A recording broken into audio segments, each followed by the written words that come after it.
ये कहानी है एक अमीर बिजनेसमैन की जिसका नाम किम मिन क्यू है। मिन क्यू को एक बहुत ही भयानक बीमारी है जिसमें वो जब भी किसी दूसरे इंसान को टच करता है तो इसके जिस्म पर खौफनाक दाने पड़ने लगते हैं और इसे सांस लेने में भी दिक्कत होती है। यहाँ तक कि वो बेहोश हो जाता है या मर भी सकता है। मिन क्यू भी चाहता है कि इसकी गर्लफ्रेंड हो, लेकिन अपनी इस बीमारी की वजह से वो लड़कियों को टच नहीं कर सकता और इसी वजह से इसने घर में अपने आप को 10 साल से कैद किया हुआ है। मिन क्यू अपने घर से बाहर नहीं जाता। इसके पर्सनल डॉक्टर ओ ने इलाज करने की कोशिश की लेकिन कोई फायदा नहीं हुआ। लेकिन एक दिन इसका डॉक्टर मिन क्यू से कहता है कि वो अपनी इस बीमारी के साथ जीना सीख ले। साथ ही वो मिन क्यू को एक स्मार्ट वॉच देता है जिसमें अलग अलग किस्म के रंग होते हैं जो इसकी एलर्जी की हालत को बताते हैं। ब्लू रंग में एलर्जी नॉर्मल, येलो में हल्का सा अटैक, ऑरेंज में मिन क्यू की एयरवेज बंद हो जाएंगी और रेड में वो कुछ ही मिनट्स में मर जाएगा। एक दिन प्रोफेसर होंग नामी साइंटिस्ट मिन क्यू से राब्ता करता है और वो कहता है कि इसने अपनी टीम के साथ मिलकर एक बहुत ही इंटेलिजेंट रोबोट तैयार किया है और क्योंकि वो रोबोट इंसान नहीं है इसलिए मिन क्यू जब भी रोबोट को टच करेगा तो इसे कोई अटैक नहीं आएगा। प्रोफेसर होंग इस रोबोट की कीमत $100 बिलियन बताता है। अगले दिन मिन क्यू होंग से मिलने इसकी लैब में जाता है और जैसे ही मिन क्यू वहाँ पहुँचता है तो वो एक रोबोट को देखता है जो बहुत ही खूबसूरत लड़की की तरह नजर आ रहा था। रोबोट अपना नाम AJ3 बताती है जो प्रोफेसर होंग की बनाई हुई एक एडवांस रोबोट होती है। मिन क्यू इसको देखकर हैरान रह जाता है और पहले तो वो इसे टच करने से घबराता है, लेकिन जब वो इसे छूता है तो मिन क्यू को इसके शरीर पर कोई भी दाने नहीं आते। ये देखकर मिन क्यू बहुत खुश हो जाता है और AJ3 मंसूबे में फंड भी लगा देता है। अगले दिन लैब में प्रोफेसर की टीम रोबोट को टेस्ट कर रही होती है। टीम का एक बंदा सोडा की बोतल फेंकता है जिसकी एक बूंद रोबोट के प्रोसेसर में जा गिरती है जिससे शॉर्ट सर्किट होता है और प्रोसेसर तबाह हो जाता है। प्रोफेसर और इसकी टीम परेशान हो जाते हैं क्योंकि अगले दिन AJ3 को डिलीवर करना था। अब रोबोट को रिपेयर करने में बहुत सारे दिन लग जाएंगे और इससे इनकी डील कैंसिल भी हो सकती है। इसीलिए प्रोफेसर होंग एक प्लान बनाता है। इसे याद आता है कि इसकी एक्स गर्लफ्रेंड GR जो कि रोबोट AJ3 की प्रोटोटाइप है, इसे मिन क्यू को रोबोट बनाकर भेजने का सोचता है। अगले दिन होंग GR से मिलने जाता है। प्रोफेसर होंग GR को कहता है कि अगर वो एक दिन के लिए AJ3 बने तो वो इसे 10 मिलियन देगा। यहाँ हमें पता चलता है कि GR बहुत गरीब है और इसे पैसों की जरूरत है, इसीलिए वो इस ऑफर को एक्सेप्ट कर लेती है। प्रोफेसर अगले दिन GR को लैब में ले जाता है और इसे रोबोट दिखाता है। इसके बाद सब मिलकर इसे सिखाते हैं कि AJ3 किस तरह से काम करता है और GR को रोबोट जैसे सेम कपड़े पहनाते हैं। इसके सर पर विग और आंखों में लेंस लगाते हैं जो कैमरे की तरह काम करते हैं। प्रोफेसर और इसकी टीम कैमरे की मदद से GR को मॉनिटर करेंगे। अब GR को सब समझाने के बाद एक लॉकर में बंद करके मिन क्यू के घर में लाया जाता है। मिन क्यू जैसे ही इसे लॉकर से खोलता है तो GR इसे देखकर डर जाती है। यहाँ हमें पता चलता है कि कुछ दिन पहले GR फूड की डिलीवरी देने मिन क्यू के पास जाती है और मिन क्यू को फूड की क्वालिटी पसंद नहीं आती, जिस पर मिन क्यू GR को पेमेंट करने से इनकार कर देता है। इसीलिए GR इससे लड़ने लगती है, लेकिन मिन क्यू इससे फिजिकल कांटेक्ट से बचने की कोशिश करता है और इसे दूर फेंककर वहाँ से निकल जाता है। अब क्योंकि GR इसे देखकर डर गई थी, इसीलिए मिन क्यू प्रोफेसर को कॉल करता है और इसे पूछता है कि ये सब क्या हो रहा है। ये सुनकर प्रोफेसर होंग एक कहानी बनाता है और कहता है कि AJ3 के 2 मूड है, ऑपरेशनल और फ्रेंड मूड। ऑपरेशनल मूड में वो प्रोफेशनली काम करती है, जबकि फ्रेंड मूड में वो एक इंसान की तरह काम करती है। रोबोट अब फ्रेंड मूड में है, लेकिन इसे एक बटन दबाकर ऑपरेशनल मूड में बदला जा सकता है। मिन क्यू प्रोफेसर की बात मान लेता है और रोबोट की गर्दन के पीछे बटन दबा देता है। GR के रीसेट होने के बाद मिन क्यू इस रोबोट का इंटेलिजेंस टेस्ट लेता है। इसी वक्त लैब की बिजली चली जाती है, जिसकी वजह से GR का प्रोफेसर से राब्ता खत्म हो जाता है। अब इसे अपने आप से ही मिन क्यू को मैनेज करना होगा। सबसे पहले मिन क्यू GR को एक बॉक्स 3 मिनट के अंदर खोलने के लिए कहता है, जिसका पासवर्ड मैथ के हिसाब से मालूम होना था। GR को मैथ बिल्कुल भी नहीं आती थी, इसलिए वो डब्बे को तोड़कर खोल देती है, जिससे मिन क्यू बहुत हैरान हो जाता है। दूसरे टेस्ट में मिन क्यू इसे 10 सेकंड के अंदर अंडे को छीलने का कहता है। GR पहले एक रेस्टोरेंट में काम करती थी, इसलिए वो आसानी से ये कर लेती है। मिन क्यू इसे बहुत खुश हो जाता है, इसीलिए वो रोबोट के होशियार होने की तारीफ करता है। इसी वक्त लैब में बिजली वापस आ जाती है और जब वो GR के लेंस से कनेक्ट होते हैं तो वो ये देखकर हैरान हो जाते हैं कि GR मिन क्यू पर गुस्सा हो रही है, क्योंकि मिन क्यू ने बैटरी चेक करने के लिए अपना हाथ आगे बढ़ाया था। ये देखकर प्रोफेसर घुटनों के बल बैठ जाता है। इसी वक्त प्रोफेसर को मिन क्यू का फोन आता है और मिन क्यू कहता है कि तुम मुझे धोखा देने की कोशिश कर रहे हो, क्योंकि इसमें इस्तेमाल होने वाली बैटरी खराब है, जिसकी वजह से AJ3 का सीना फूल गया है। ये सुनकर प्रोफेसर एक और झूठ बोल देता है कि इसने AJ3 की बैटरी को अपग्रेड किया है और साथ में मिनक्यू को खबरदार करता है कि वो इसके सीने को ना छुए, क्योंकि ऐसा करने से शॉर्ट सर्किट हो सकता है। इसके बाद मिनक्यू मेडिसिन लेने के लिए जाता है, लेकिन अचानक इसका दम घुटने लगता है और वो फर्श पर गिर जाता है। इसे सांस लेने में मुश्किल होती है। इसी वक्त जिया बाकर आती है और इसकी पीठ थपथपाकर इसकी मदद करती है। मिनक्यू जैसे ही होश में आता है तो वो हैरानगी से पूछता है कि बगैर मेरे ऑर्डर के इसने मेरी मदद कैसे की, जिस पर जिया कहती है कि वो बहुत सी ऐसी चीजें बगैर ऑर्डर के कर सकती है। इसके बाद मिनक्यू पहली मर्तबा फिजिकल कांटेक्ट करता है, लेकिन हैरत की बात यह है कि मिनक्यू को किसी किस्म की एलर्जी नहीं होती। रात होती है और जिया को लैब में लाया जाता है। प्रोफेसर होंग इसे डांटता है क्योंकि वो एक्सपोज हो चुकी थी। ये सुनकर जिया मायूस हो जाती है क्योंकि इसे लगता है कि इसने अच्छा काम नहीं किया और वो नाराज होकर बाहर चले जाती है। उसी वक्त प्रोफेसर को एक बुरी खबर मिलती है कि AJ3 को रिपेयरिंग के लिए अफ्रीका भेज दिया है और इसे वापस आने में कम से कम 2 हफ्ते लगेंगे। इसी वक्त मिनक्यू की कॉल आ जाती है और वो प्रोफेसर से कहता है कि इसे 1 महीने के लिए AJ3 चाहिए। वो रोबोट को मजीद डीपली समझना चाहता है। अब प्रोफेसर के पास जिया को वापस लाने के अलावा और कोई रास्ता नहीं बचा था, इसलिए वो जिया के पास जाता है और इसे कुछ हफ्तों के लिए रोबोट बनने का कहता है। इस बार वो इसे ज्यादा पैसे देने की पेशकश करता है, इसीलिए जिया राजी हो जाती है। प्रोफेसर कहता है कि जब तक असली AJ3 नहीं आ जाता तब तक तुम्हें काम करना पड़ेगा और हम तुम्हें हर रात रिचार्ज करने के बहाने लैब में वापस ले आएंगे। अगले दिन बदकिस्मती से जिया को डायरिया हो जाता है और वो मैनेज करने की बहुत कोशिश करती है, लेकिन गलती से वो फार्ट कर देती है। मिनक्यू हैरानगी से पूछता है कि ये क्या आवाज है, जिस पर रोबोट जवाब देता है कि ये आपने किया है मेरे मालिक। जल्द ही गंध चारों तरफ फैल जाता है, इसीलिए जिया इसे कपड़े बदलने का कहती है। बोला बाला मिनक्यू इस पर यकीन कर लेता है क्योंकि इसके अलावा यहाँ और कोई इंसान नहीं है और वो कपड़े बदलने चला जाता है। इसका फायदा उठाकर वो भागकर वॉशरूम की तरफ निकल जाती है।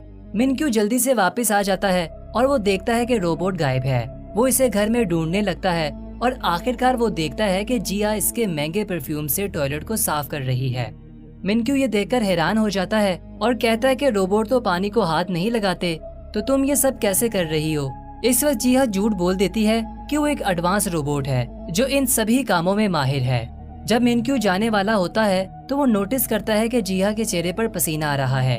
वो इसके करीब जाने की कोशिश करता है, लेकिन इसका पैर साबुन पर आने की वजह से वो गिर जाता है। जिया इसकी तरफ भागती है, लेकिन मिनक्यू को बचाने की बजाय वो परफ्यूम पकड़ती है और इसके ऊपर गिरा देती है। लोहे की प्लेट की वजह से इसकी पसलियों पर चोट लग जाती है। अगले दिन जिया सफाई कर रही होती है तो वो गलती से कार्ड्स गिरा देती है, जिसे मिनक्यू ने 10 साल से संभाल कर रखा हुआ था। ये देखकर मिनक्यू गुस्सा होता है और इससे पहले कि वो मजीद इसे कुछ कहता, वो कहती कि इसकी बैटरी 5% तक पहुंच गई है और वो अपने आप को स्टैंड बाई मोड पर होने का बहाना करती है।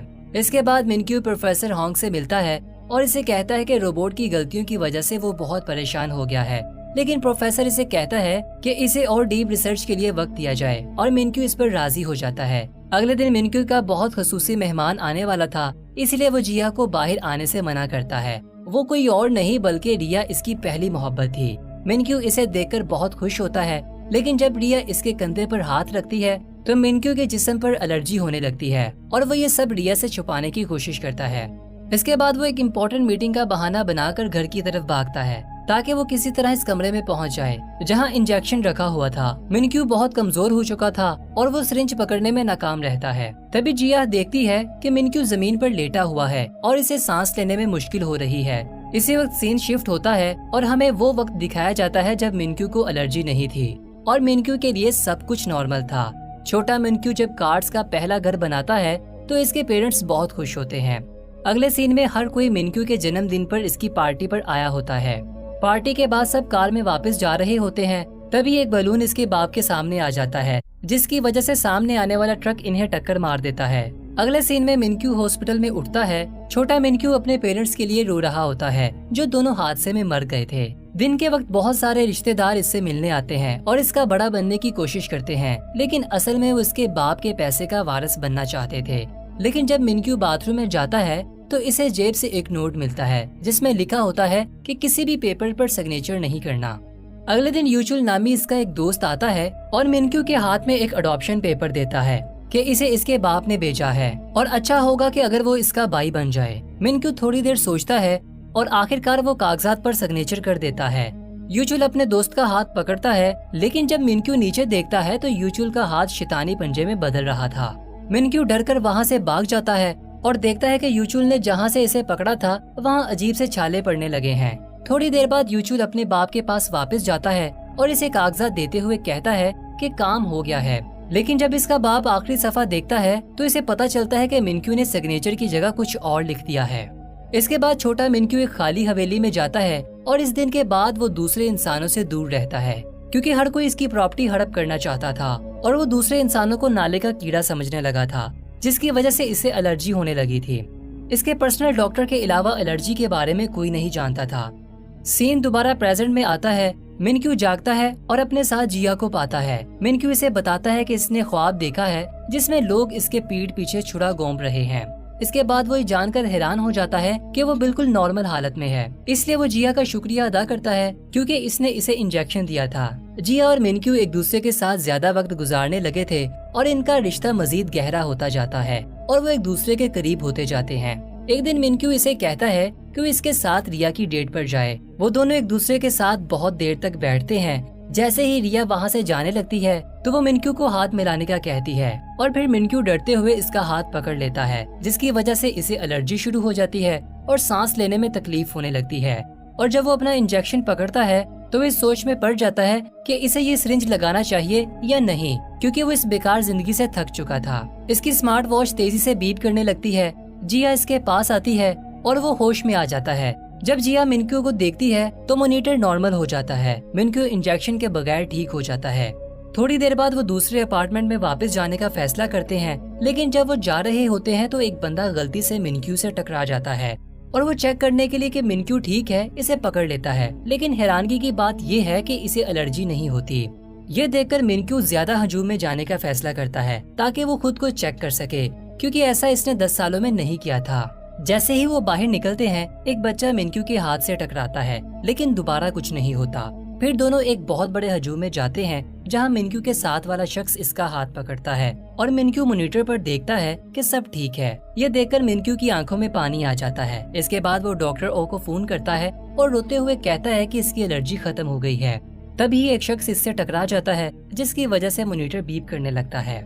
दूसरी तरफ जिया मिनक्यू को ढूंढना शुरू करती है। जब वो मिनक्यू को देखती है तो इसकी एलर्जी खत्म होने लगती है और जब एक जोड़ा इन दोनों के दरमियान में आता है तो एलर्जी फिर से वापस आ जाती है।